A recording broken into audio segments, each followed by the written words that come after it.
Bom dia, oitavo ano, nossa segunda aula na primeira semana de setembro. Se ontem foi a última aula se ontem foi a primeira aula na última semana de agosto, hoje é a última aula na primeira semana de setembro. Iniciando, como sempre, fazendo a correção da atividade que foi passada para casa na última aula, no caso, ontem.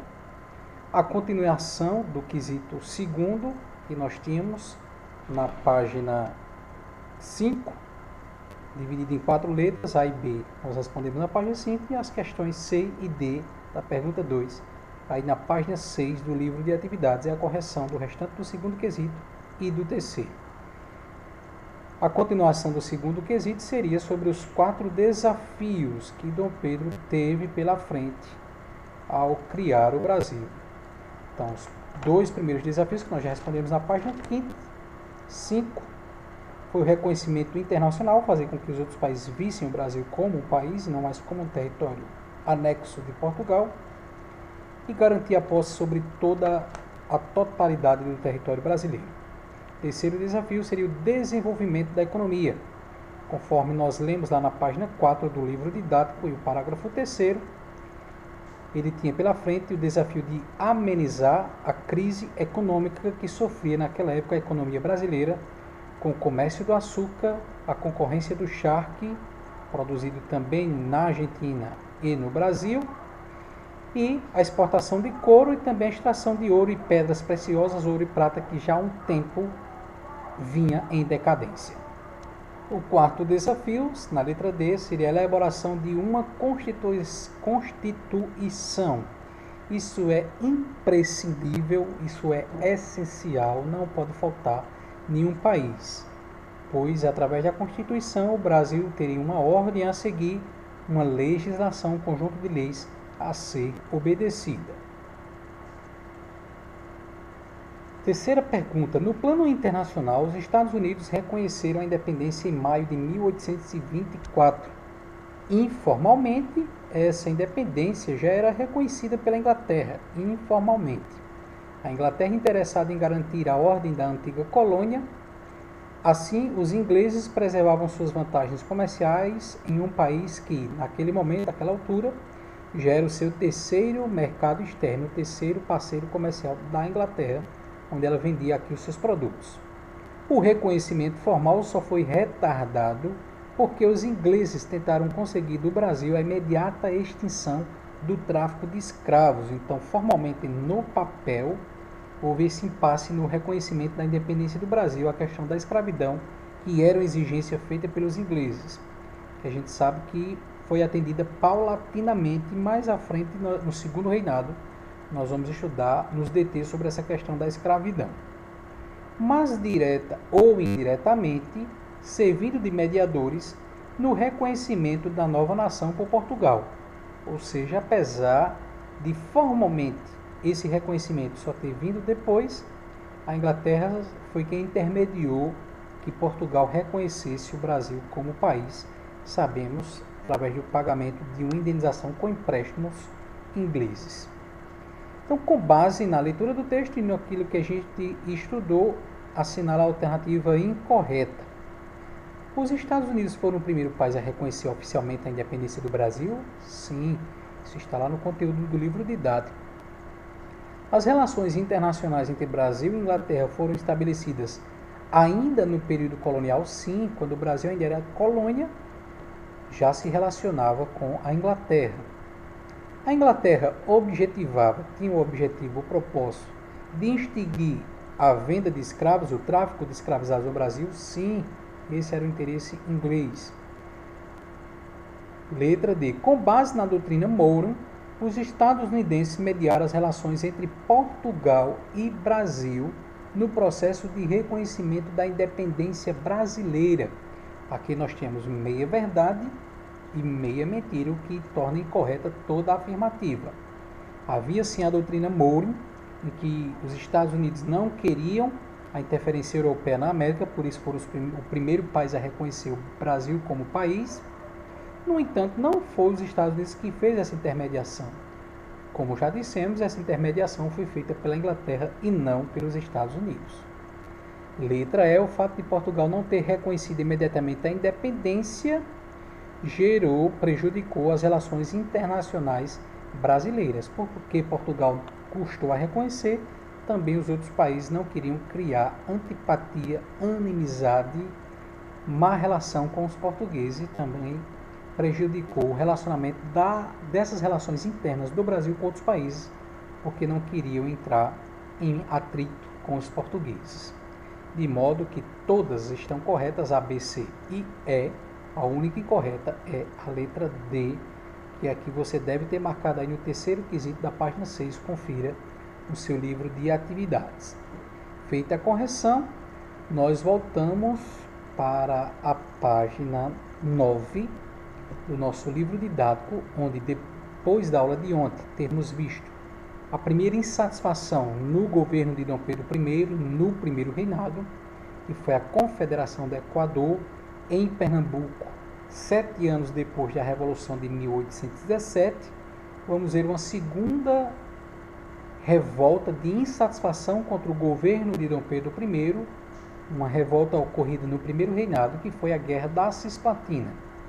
Antes de adentrarmos especificamente nessa página 9 do livro didático, eu preparei aqui para vocês um resumo dessa questão da região chamada Cisplatina, para poder organizar melhor as ideias no juízo da gente.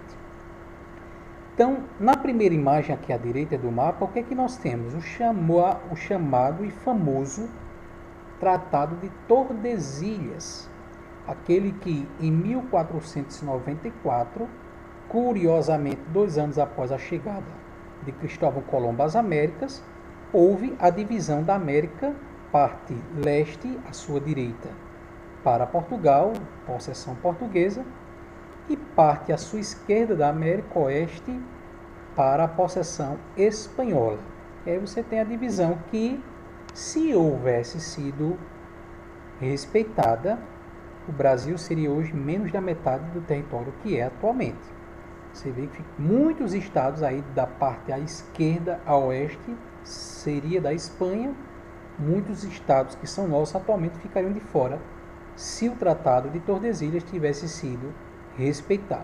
Como não foi, já sabemos, em 1750 houve um segundo acordo um segundo tratado firmado entre Portugal e Espanha para definir as novas fronteiras do território de Portugal, território da colônia portuguesa, território do Brasil. E aí no mapa de baixo você percebe que mais ou menos o Brasil lá em 1750, no chamado Tratado de Madrid, nesse segundo tratado firmado entre Portugal e Espanha, o Brasil tomou já um perfil, um rosto geográfico muito parecido com o que é atualmente, com algumas diferenças, é claro, mas mais parecido do que era a primeira divisão, né? Pernambuco era maior, Bahia também se estendia maior, pelos estados do que hoje é Vitória, Espírito Santo, melhor dizendo. O Rio de Janeiro era muito maior, não tínhamos a capitania de São Paulo ainda, que formavam uma só, com territórios de Minas Gerais e do Rio de Janeiro. Não tínhamos a divisão entre Goiás e Tocantins, Mato Grosso, com Mato Grosso do Sul, era uma província só, o Pará com Amazonas, Roraima, Rondônia, que ainda não havia, o Acre também não havia, né, o Paraná ainda não havia, Santa Catarina também não havia, era o Rio Grande do Sul, que era toda uma região só, enfim, muito diferente do que é atualmente.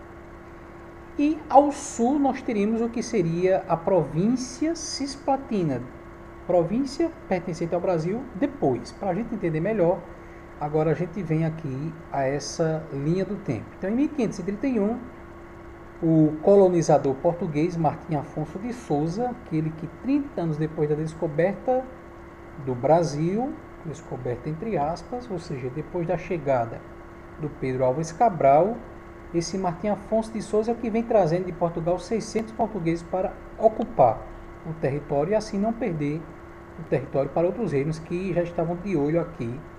Esse assunto a gente já estudou no 7º ano. Martim Afonso de Souza chega, é um colonizador português e vai colocar nessa região chamada Cisplatina, que depois virá a ser Uruguai, ele chega para colocar marcos de posse, ou seja, tomar o território para a posse do rei de Portugal.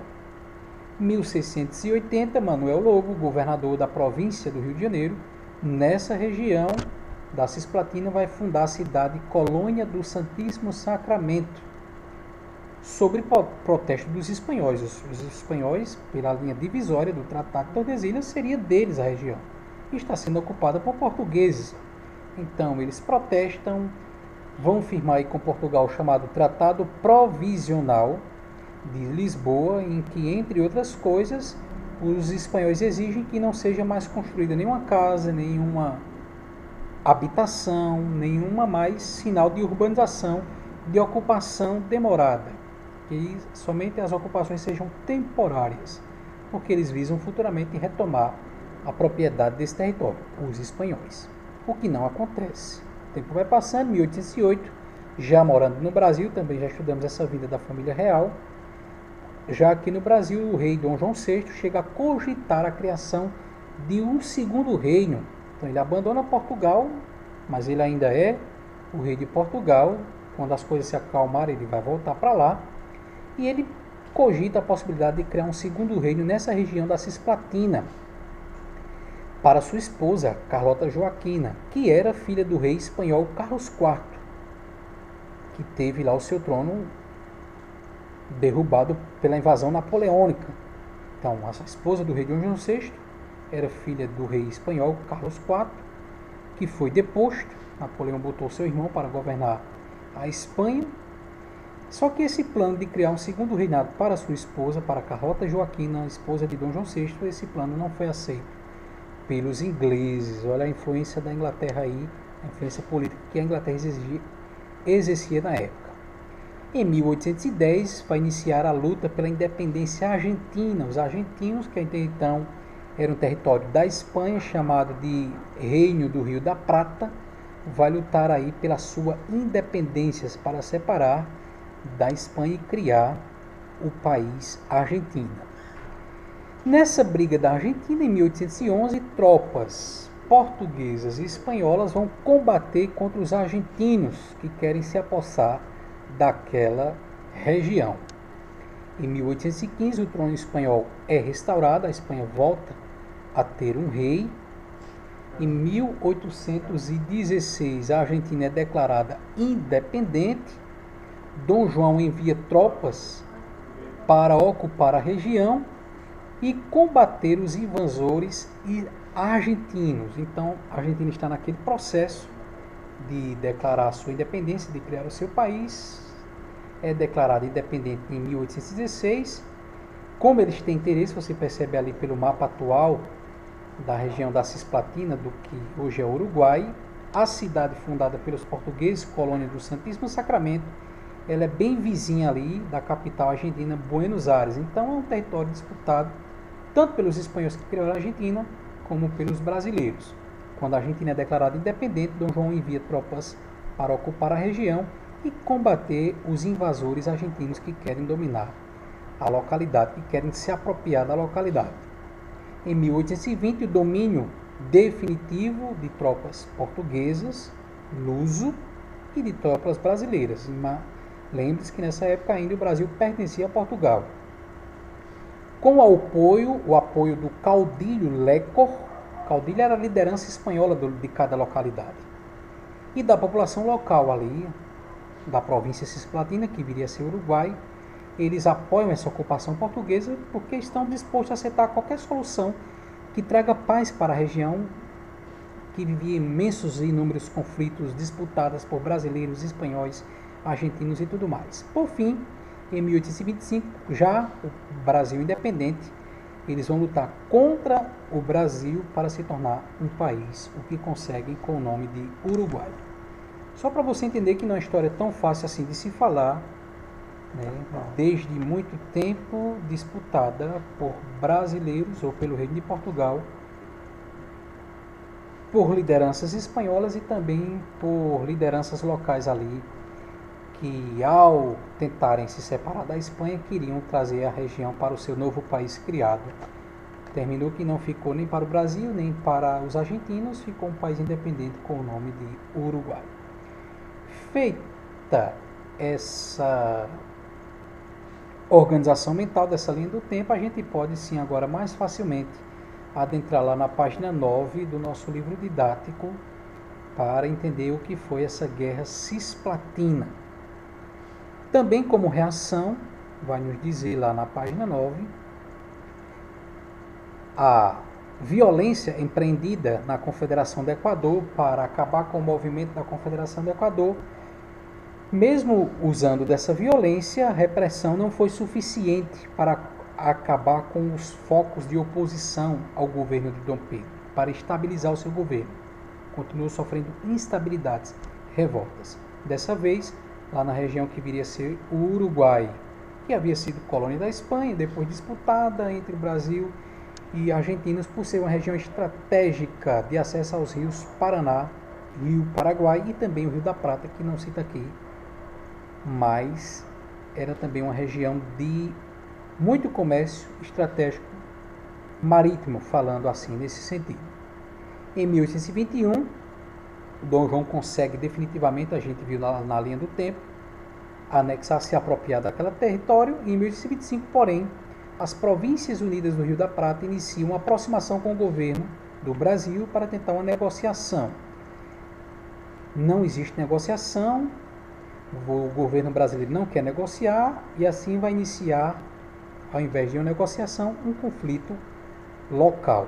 De modo que após 3 anos, de 25 a 28, enfim, por fim, em 1828, o Brasil reconhece sua derrota, abre mão do território disputado e surge assim o Uruguai, o que você tem aí nessa imagem. A galera que lutou pela criação, pela separação da Cisplatina do Brasil, comemorando a criação do Uruguai. Dito isso, para casa, vocês vão responder. Deixe-me encontrar aqui a página 7 do livro de atividades. As questões da pergunta 4, a pergunta está na página 6, mas vocês deveriam responder na página 7 e também a pergunta 5, falso ou verdadeiro. Então, para casa, a página 7 do livro de atividades. Bom restante de semana, nos encontramos de hoje a 8, já que segunda não terá aula, porque será o feriado da Independência, feriado que com certeza vocês vivenciarão de maneira diferente dos outros anos, já que é o assunto que a gente está estudando, a independência do Brasil.